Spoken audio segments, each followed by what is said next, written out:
ሰላም ውድ የያኖስ ቲዩብ ቤተሰቦች፣ ዛሬ ከተራ ማለት ምን ማለት ነው? ለምንስ እናከብራለን? እንዴትስ እናከብራለን? ታቦታቱስ ወደ አደባባይ ወጥተው ለምንድን ነው ምናያቸው የሚለውን ነገር ዛሬ በዚህ ያኖስ የጥያቄዎቻችሁ መልስ በተሰኘው መርሃ ግብራችን የምንመልስላችሁ ነው የሚሆነው ማለት ነው። ከናንተ የሚጠበቀው ቻናላችንን ሰብስክራይብ በማድረግ ላይክ በማድረግ እንደዚሁም ደግሞ ቪዲዮ ስንለቅ እንዲደርሳችሁ የደወል ምልክቷን በመጫን አብሮነታችሁን ማሳወቅ ትችላላችሁ ማለት ነው። ከተራ ማለት ምን ማለት ነው የሚለውን ዛሬ እንመልሳለን። እንግዲህ ወደ ዛሬ ትምህርታችን ስንገባ ጥር 10 ቀን የከተራ በዓልን በታላቅ ድምቀት እናከብራለን። ከተራ ማለት ምን ማለት ነው? መቼ ነው የተጀመረው? ሃይማኖታዊ ትርጉሙስ ምንድነው የሚለውን አጠር አድርገን እንደ እግዚአብሔር ቅዱስና መልካም ፈቃድ እንመለከታለን። ከቃሉ ትርጉም ስንነሳ ከተራ ማለት ምን ማለት ነው ስንል ሁለት አይነት ትርጉሞች አሉት። ከተራ ማለት አንደኛው ከተራ ማለት ከተረ፣ ከበበ፣ ዙሪያውን ያዘ ካለው የግዕዝ ቃል የተገኘ ሲሆን ከተራ ማለት ከበባ፣ እጀባ ማለት ነው።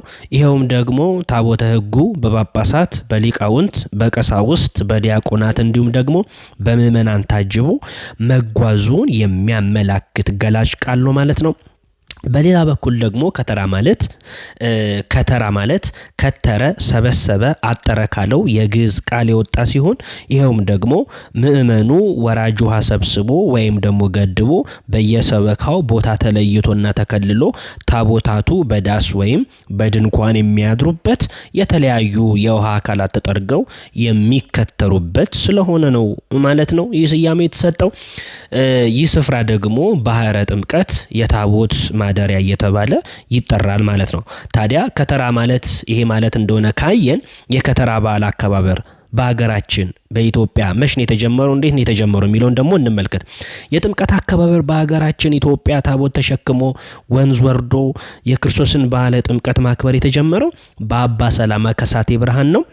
ይበልጥ ደግሞ ተጠናክሮ በሜዳና በውሃ ዳር ማክበር ደግሞ የተጀመረው በአጼ ገብረ መስቀል ዘመነ መንግስት እንደሆነ አባቶቻችን ይናገራሉ ማለት ነው። ይሄውም ደግሞ ከቅዱስ ያሬድ ዜማ መስፋፋት ጋር ታቦታቱ ጥር 11 ቀን ጠዋት ወደ ወንዝ ወርደው ማታ ደግሞ ወደ መንበረ ክብራቸው እንዲመለሱ ይደረግ ነበረ ማለት ነው። ከዚህ በኋላ ደግሞ በቅዱስ ላሊበላ ዘመነ መንግስት በኢትዮጵያ ምድር እየተመላለሱ በብቱን ያገለግሉት አባታችን ጻድቁ አቡነ ገብረ መንፈስ ቅዱስ እንግዲህ በኢትዮጵያ ክፍለ ሀገራት እየተዘዋወሩ ባህረ ጥምቀቱን ባርከዋል፣ ቀድሰዋል ማለት ነው። ንጉስ ላሊበላም ደግሞ በዘመናቸው ሁሉም አጥቢያ ቤተ ክርስቲያናት ለየብቻቸው በተናጠል ሲፈጽሙ የነበሩትን ክብረ በዓል አስቀርተው በምትኩ ደግሞ በአንድ አካባቢ የሚገኙ ቤተ ክርስቲያናት በአንድነት ተሰባስበው በአንድ ጥምቀተ ባህር እንዲያከብሩ ትእዛዝ አስተላልፈዋል ማለት ነው። ይህም ተግባራዊ በመሆኑ እንግዲህ የባሉ አከባበር ስርዓት እጅግ መልካምና ድንቅ በሆነ ሁኔታ እንዲከበር ሆኗል ማለት ነው። አድርገውታል እሳቸው ማለት ነው። በዚህ ሁኔታም ደግሞ በአጼ ይኩኖ አምላክ ዘመነ መንግስት ደግሞ በጻድቁ አባታችን በአቡነ ተክለ ሃይማኖት አሳሳቢነት የተጀመረው ስርዓተ ባህል ተጠናክሮ እንዲቀጥል አሁንም እንግዲህ በአዋጅ ትእዛዝ አስተላልፈዋል ማለት ነው።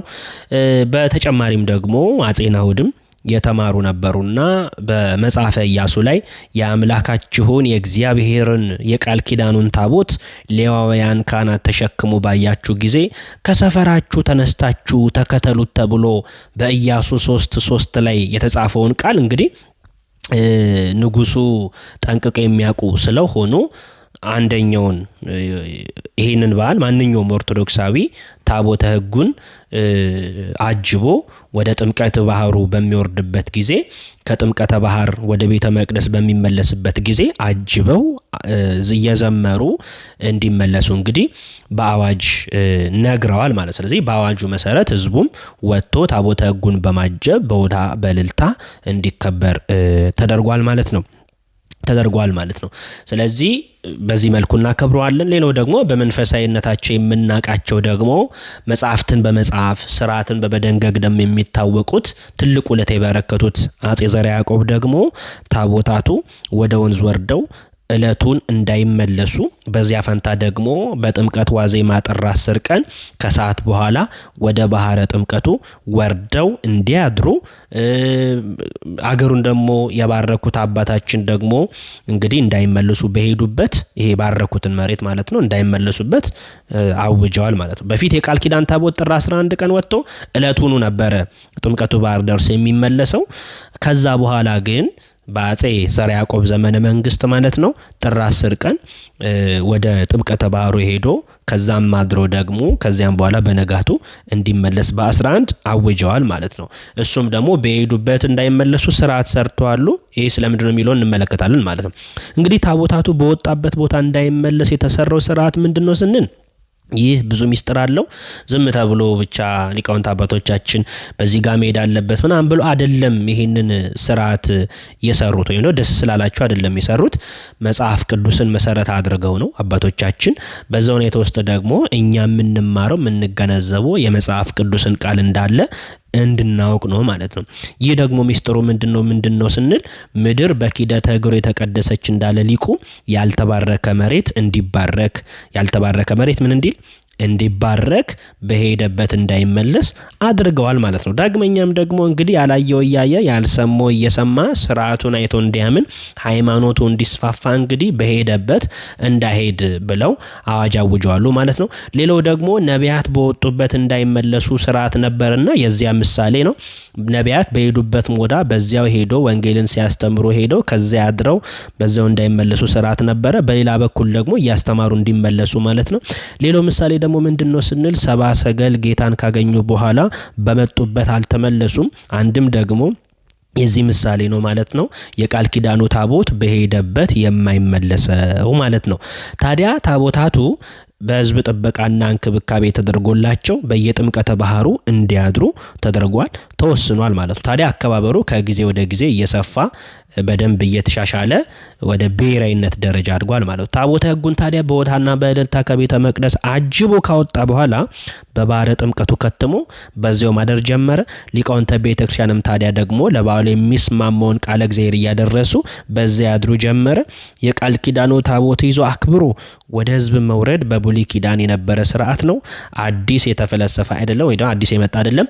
ኢያሱ በሙሴ ተተክቶ ሕዝበ እስራኤልን ሲመራ ታቦትን አሸክሞ ሲሄድና ከዮርዳኖስ ወንዝ ሲደርስ ባህሩ ከሁለት ይከፈል እንደነበረ ወራጁም ይቆም እንደነበረ እንግዲህ መጽሐፋችን ይነግረናል ማለት ነው። ግን ይህ ብቻ አይደለም። እስራኤል ወደ ምድረ ርስት ሲገቡ ታላቁ የዮርዳኖስ ወንዝን ሲሻገሩ ድንኳን ጥለው የቃል ኪዳኑን ታቦት ድንኳን ውስጥ አድርገው ሌዋውያኑ ዞረው ካህናቱ ደግሞ በውስጥ ሆነው እግዚአብሔርን እያመሰገኑ እንደተሻገሩ እንግዲህ አሁንም መጽሐፍ ቅዱስ ይነግረናል ማለት ነው።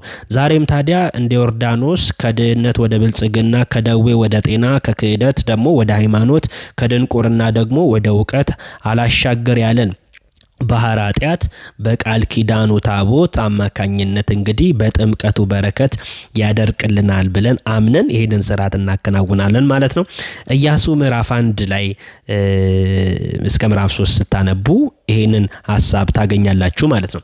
አሁን ደግሞ የእግዚአብሔር ቃል ኪዳኑ ታቦት ለምንድነው ከመንበረ ክብሩ ተነስቶ ወደ ባህረ ጥምቀት ሄዶ በዛ የሚያድርበት ምክንያት ነው ደግሞ ለምንድነው ጉዞ ማድረጉስ ለምን አስፈለገ የሚለውን ደግሞ ስንመለከት የራስ የሆነ ምክንያት አለው ምሳሌ አለው ማለት ነው። በዚህ እንመልሳለን። እንግዲህ ያኖስ ቲዩብ ቤተሰቦች ይህንን ቻናል ሰብስክራይብ አድርጉ። እዚህ ላይ ቆም አድርጉና ወደ ትምህርታችን እንመለስ። እንግዲህ ሐዋርያው ቅዱስ ፊልጶስ ጃንደረባውን ሊያጠምቀው ወደ ጋዛ ወንዝ የመውረዱ ምሳሌ ነው በሐዋርያት ሥራ ላይ እንደምናነበው ማለት ነው። ዋናው ምክንያት ግን የቃል ኪዳኑ ታቦት ከየመንበረ ክብራቸው ተነስተው ወደ ባህረ ጥምቀት ሄደው በዛው የማደራቸው ምሳሌ ዋናው ምክንያት ግን የጌታችን መድኃኒታችን ኢየሱስ ክርስቶስ ዮሐንስን አስከትሎ ሊጠመቅ ከገሊላ ወደ ዮርዳኖስ የመሄዱ ምሳሌ ነው ማለት ነው። ጌታችን ለመጠመቅ ከገሊላ ወደ ዮርዳኖስ እንደሄደ ሁሉ የእግዚአብሔር ማደሪያ የሆነ የቃል ኪዳኑ ታቦትም ደግሞ ከየመንበረ ክብራቸው ተነስተው ወደ ባህረ ጥምቀት ይሄዳሉ ማለት ነው። የዚያ ምሳሌ ነው ማለት ነው። የማቴዎስ ወንጌል ምዕራፍ 3 ቁጥር 10 ላይ ሄዳችሁ ስታነቡ ማለት ነው። በዚህም መሰረት ከጥንት ጀምሮ የቃል ኪዳኑ ታቦት ይዘን ወደ ወንዝ ወርደን ባህረ ጥምቀትን የምናከብረው ከዚህ ታሪክ በመነሳት ነው ማለት ነው። ስለዚህ የኢትዮጵያ ኦርቶዶክስ ተዋሕዶ ቤተክርስቲያናችን በየዓመቱ ጥር 10 ቀን ተቀራራቢ የሆኑትን ታቦታት በየአቅራቢያቸው ወደሚገኙት ወንዝ በአንድነት እየወረደች ከከተራ ዕለት ጀምሮ የጥምቀት ባህር እንግዲህ በታላቅ መንፈሳዊ ስርዓትን ታከብራለች ማለት ነው። ያሬዳዊ ማህሌትና የወንጌል ጉባኤ ተዘርግቶ ደግሞ በመምህራን ወቅታዊ የሆኑ ደግሞ ትምህርቶች ደግሞ ሲሰጥ ይታደራል ይዋላል ማለት ነው። ይህንን ከተመለከትን በዕለቱ የሚከናወኑ ስርዓቶች ደግሞ ምንድናቸው የሚለውን ደግሞ እንመልከት። እንግዲህ ሁላችንም ማወቅ ስላለብን ማለት ነው። እንግዲህ አባቶቻችን ሊቃውንት ከታቦቱ ፊት ሲቆሙ፣ ዲያቆናቱ ካህናቱ ፊት ሲቆሙ፣ ሌሎች ደግሞ ከኋላ ሆኖ ሲቆሙ እየዘመሩ ሲሄዱ ዝም ተብሎ ደግሞ የተደረገ ደግሞ ስርዓት አይደለም። እንዲሁ ደስ ስላለን ስለሚያምር ብቻ የሚከናወን ደግሞ አይደለም። የራሱ የሆነ ስርዓት አለው። የራሱ የሆነ ደንብ አለው። ይህንንም ነው አጠር አድርገን እንመልከት። እንግዲህ የከተራ ዕለት ጥር 10 ቀን ኢየሱስ ክርስቶስ በዮሐንስ እጅ ለመጠመቅ ከገሊላ ወደ ዮርዳኖስ ወንዝ የሄደበትን ለማዘከር ሊቃውንተ ቤተ ክርስቲያን ሀዳፌ ነፍስ ለጻድቃን የሚለውን ዋዜማ ይቆማሉ። የዋዜማው ቀለም ደግሞ ከቀኑ በ4 ሰዓት በመላው አጥቢያ ቤተ ክርስቲያናት ይጀመራል ማለት ነው። አስተውሉ። ከዚያ ደግሞ የዋዜማው ስርዓት ቅዱስ ተብሎ እስከ ሰላም ያለው ቀለም ይደርሳል። በዕለቱ ቅዳሴ ይቀደሳል። ታቦተ ሕጉን የሚያነሱት ወይም ደግሞ የእግዚአብሔርን ቃል ኪዳን የሚያከብሩት ሰሞንኛ ካህናቱ ከምግበ ስጋ ተከልክለው በዕለቱ የሚገባውን ጸሎት ያደርሳሉ። እኔና እናንተ ደግሞ በልተን ነው ያንን ሁሉ መንገድ ስንሄድ ደከመን የምንለው ማለት ነው። የእግዚአብሔር ቃል ኪዳኑን ታቦት የሚያከብሩት አባቶቻችን ግን ከምግበ ስጋ ተከልክለው በጾም ሆነው እግዚአብሔር አምላክን በጸሎት ይማጸናሉ። በዕለቱ ጸሎት ያደርሳሉ። ያን ሁሉ መንገድ ቀጥ ብለው የቃል ኪዳኑ ታቦት ተሸክሞ ይሄዳሉ ማለት ነው። የቃል ኪዳኑ ታቦት ኃይል ሆኗቸው ብርታት ሆኗቸው ምንም ሳይደክማቸው ያንን ሁሉ መንገድ ይጓዛሉ። ያንን ሁሉ መንገድ ይሄዳሉ። እኛ ግን በልተን ጠጥተን ራሱ እየዘመርን ስለሄድን ብቻ ደከመን እንዲሆንን እያልን ምክንያት እንደረድራለን ማለት። ሊቃውንት አባቶቻችን ግን ካህናት አባቶቻችን ግን የእግዚአብሔርን የቃል ኪዳኑን ታቦት ሲያከብሩ በልተው ሳይሆን ከምግበ ስጋ ተከልክለው ለዕለቱ የሚገባውን ጸሎት አድርሰው ይሄዳሉ ማለት እንጂ ዝም ብሎ አይሄዱም ማለት ነው። ዛሬ በከተራው ዕለት ድንኳን ተጥሎ ደግሞ ዳሱ ተጥሎ ውሃው ተከትሮም ደግሞ ሁሉ ነገር ከተስተካከለ በኋላ ደግሞ ታቦተ ሕጉ የሚንቀሳቀስበት ሰዓት ሲደርስ የየቤተ መቅደሱ ታቦታት በወርቅና በመጎናጸፊያ ተሸፍነው በተለያየ ህብር በተሸለሙ የክህነት አልባሳት በደመቁ ካህናት እንደዚሁም ደግሞ የጾር መስቀል በያዙ ዲያቆናት ከብረው ከቤተ መቅደስ ወደ ጥምቀተ ባህር ለመሄድ ሲነሱ መላው አብያተ ክርስቲያናት የደውል ድምጽ ያሰማሉ ማለት ነው እንጂ ዝም ብሎ የሚደወል ግን አይደለም።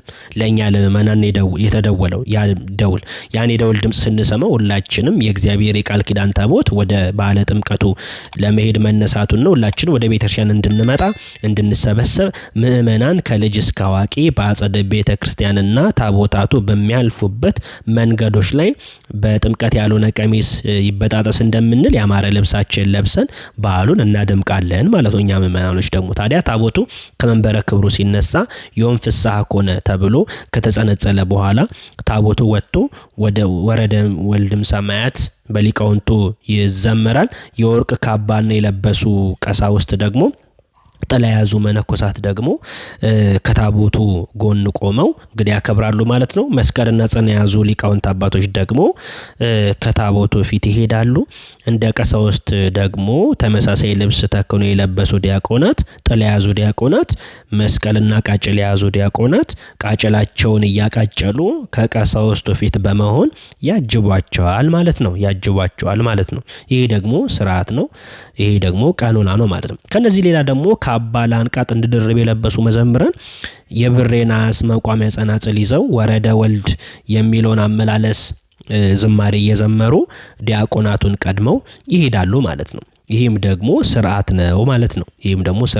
ሌላው ደግሞ የየደብራት አለቆችና አስተዳዳሪዎች አበው ካህናት ታቦቱን ተከትለው በኋላ ይጓዛሉ። የሰንበት ትምህርት ቤት ተማሪዎችም ደግሞ በተለያዩ ቀለማት ባሸበረቁ አልባሳት ተውበው ወረደ ወልድ እያሉ እግዚኦ መራ እያሉ ሆረ ኢየሱስ እያሉ ሌሎችም ዝማሬዎች እየዘመሩ እንግዲህ ከፊት ይሄዳሉ ማለት ነው። እናቶቻችንም ደግሞ ነይ ነይ እምዬ እያሉ ሌሎችም ምስጋኖችን እያቀረቡ ወደ ባህረ ጥምቀቱ ጉዞ ያደርጋሉ ወይም ደግሞ ይሄዳሉ ማለት ነው። ታዲያ የከተራ በዓል ማክበሪያ ቦታ ላይ እንደደረሱ ደግሞ ታቦታቱ ቀጥ ብሎ አይገቡም። ታቦታቱ በድንኳኑ አጠገብ ይቆማሉ። በድንኳኑ አጠገብ ታቦታቱ ቆመው ወረደ ወልድ ሰላም ሚለውን ሰላም ያደርሳሉ። ወይም ደግሞ ከተዘመረ በኋላ ጸሎት ተደርጎ የዕለቱ ትምህርት ወንጌልና ዝማሬ ከቀረበ በኋላ ውዳሴ ማርያም መልካ ኢየሱስ ተደግሞ ታቦታቱ ወደ ተዘጋጀላቸው ድንኳን ይገባሉ ማለት ነው። ይህ ስርዓት ከተከናወነ በኋላ ነው የሚገቡት እንጂ ዝም ብሎ አይገቡም። ሁለተኛ አገልግሎት ክፍል ደግሞ ካህናቱ ስብሐተ እግዚአብሔር ያደርሳሉ። በመንፈቀ ሌሊትም ደግሞ ሌሊት 6 ሰዓት ላይ ስርዓተ ቅዳሴ ተጀምሮ ከሌሊቱ 9 ሰዓት ላይ ይጠናቀቃል። መርጌታው ደግሞ የስርዓተ ጥምቀቱ መርሃ ግብር ይቀጥላል ማለት ነው።